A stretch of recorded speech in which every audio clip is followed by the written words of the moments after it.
हर हर महादेव। प्रातःकालीन बेला में आप सभी का स्वागत अभिनंदन है।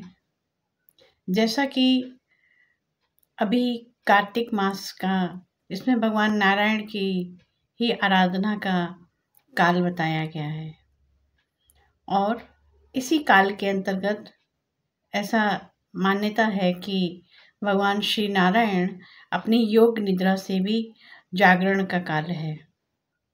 ये जो मास है देव दिवाली का भी पर्व मनाया जाएगा और अनेक भारतीय संस्कृति संस्कार के पर्वों का ये मास है।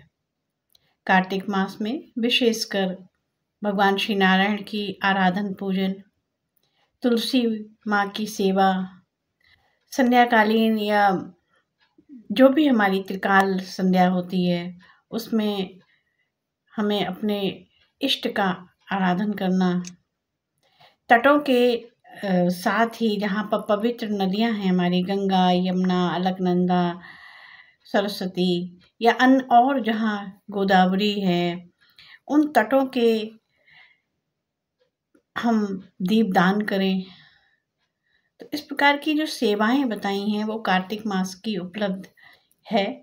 और स्नान की से यहाँ पे मुख्य श्रीमद् भागवत के आधार पे भी है कि कार्तिक मास में सूर्योदय से पूर्व स्नान की बताया है कि हम जीवन में भगवान नारायण की प्राप्ति और उनकी ही कृपा कहकर हम हरि सिमरन में रहें, हरि जाप में रहें, हरि स्मरण में रहें और इस कार्तिक मास को पूर्ण मास पर्व और त्योहारों से आह्लादित है।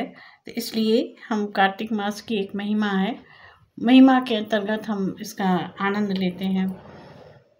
संयोग से हम हरिद्वार के माँ गंगा के आंचल में हूँ और माँ गंगा अपने आंचल में बहुत ही अच्छे से अपने बच्चों को रखती है। निसंदेह तटों के किनारे रह के हम चाहेंगे कि माँ गंगा की स्वच्छता और निर्मलता और वहाँ पर हम दीपदान कर सकें, ऐसी पवित्रता और स्वच्छता हमारे घाटों में हो।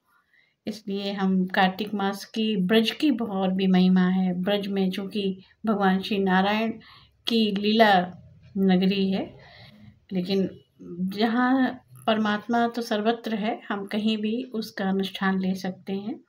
इस प्रकार से कार्तिक मास के पर्व में आप सबकी बहुत बहुत शुभकामनाएं, बधाई हो। ओम।